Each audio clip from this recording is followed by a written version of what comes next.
വെറുപ്പും വിമർശനങ്ങളും ഉണ്ടായിട്ടും ഞാൻ തളരാത്തതിന് കാരണമതാണ്.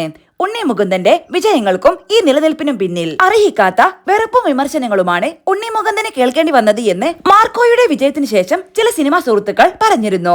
പക്ഷേ അവിടെയൊന്നും ഉണ്ണി തളർന്നില്ല. മാളികപ്പുറം എന്ന ചിത്രത്തിന് ശേഷം ഉണ്ണി മുകുന്ദന്റെ അടുത്ത ഒരു സൂപ്പർ ഹിറ്റ് സിനിമ കൂടെ സംഭവിച്ചിരിക്കുന്നു, മാർക്കോ. ഇന്ത്യയിലെ ഏറ്റവും വയലൻസ് ഉള്ള ചിത്രം എന്ന വിശേഷണത്തോടെ വന്ന മാർക്കോ തിയേറ്ററുകൾ കീഴടക്കി മുന്നേറുകയാണ്. വയലൻസ് ആണെങ്കിലും സിനിമയ്ക്ക് മികച്ച പ്രതികരണങ്ങൾ ലഭിക്കുന്നു. ഉണ്ണി മുകുന്ദന്റെ കരിയറിലെ ഒരു ബ്ലോക്ക് ബസ്റ്റർ ഹിറ്റ് തന്നെയായിരിക്കും മാർക്കോ. ഈ ക്രിസ്മസ് മാർക്കോയ്ക്കും ഉണ്ണി മുകുന്ദനും ഉള്ളതാണെന്ന് ആരാധകർ പറയുന്നു. ഉണ്ണിയെ പ്രശംസിച്ച് സിനിമാ രംഗത്തെ പലരും എത്തുന്നുണ്ട്. ഉണ്ണി മുകുന്ദന്റെ കഷ്ടപ്പാടിന്റെ ഫലമാണിത്. കഷ്ടപ്പെട്ടാൽ വിജയം കീഴടക്കാൻ കഴിയും എന്നതിന് ഉണ്ണി ഒരു ഇൻസ്പിറേഷൻ ആണെന്ന് ആരാധകരും സിനിമാ സുഹൃത്തുക്കളും പറയുന്നു.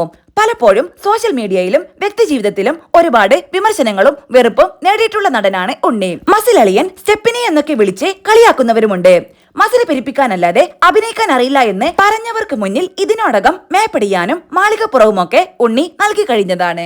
അഭിനയത്തോടുള്ള പാഷൻ മാത്രമാണ് ഉണ്ണിയെ ഇവിടെ വരെ എത്തിച്ചത്. ഇത്രയൊക്കെ വിമർശനങ്ങൾ ഉണ്ടായിട്ടും നെഗറ്റീവ് കമന്റുകൾ ഉണ്ടായിട്ടും അതിനെയെല്ലാം എങ്ങനെ അതിജീവിച്ചു, എന്താണ് വിജയമന്ത്രം എന്ന് ചോദിച്ചാൽ ഉണ്ണി മുകുന്ദന് വ്യക്തമായ മറുപടിയുണ്ട്. മാളികപ്പുറം എന്ന സിനിമയുടെ സമയത്ത് ആ രഹസ്യം ഉണ്ണി വെളിപ്പെടുത്തിയിരുന്നു. ഞാൻ ചെറുപ്പം മുതലേ 5 മണിക്ക് എഴുന്നേൽക്കും.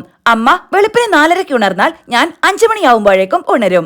അത് ഇപ്പോഴും അങ്ങനെയാണ്. 3 മണിക്കാണ് ഉറങ്ങാൻ കിടക്കുന്നത് എങ്കിലും 5 മണിയാവുമ്പോഴേക്കും എഴുന്നേൽക്കും. ചെറുപ്പത്തിൽ ആ സമയം എന്ത് ചെയ്യണം എന്ന് എനിക്കറിയില്ലായിരുന്നു. ഇന്നത്തെ കുട്ടികളെ പോലെ ടെക്നിക്കൽ യുഗത്തിലല്ല ഞാൻ ജീവിച്ചത്. സമ്മർ അവധിക്കല്ലാതെ വീട്ടിൽ TV കേബിൾ കണക്ഷനും ഉണ്ടാവാറില്ല. ആ സമയത്ത് എന്ത് ചെയ്യണം എന്നറിയാതെ അത് എന്റെ എക്സസൈസിംഗ് ടൈമായി പിന്നീട് മാറി. അതിനുശേഷം ഗ്രൗണ്ടിൽ പോയി കളിക്കാൻ തുടങ്ങി. എന്റെ മനസ്സ് ഒരു ആർട്ടിസ്റ്റിന്റേതാണെങ്കിലും മൈൻഡ് ഒരു അത്ലറ്റിന്റേതായി മാറാൻ അത് കാരണമാണ്. അതുകൊണ്ടാണ് പരാജയങ്ങൾ ഉണ്ടാവുമ്പോൾ വിട്ടുകൊടുക്കാൻ മനസ്സ് സമ്മതിക്കാത്തത്, ഉണ്ണി മുകുന്ദൻ പറഞ്ഞു.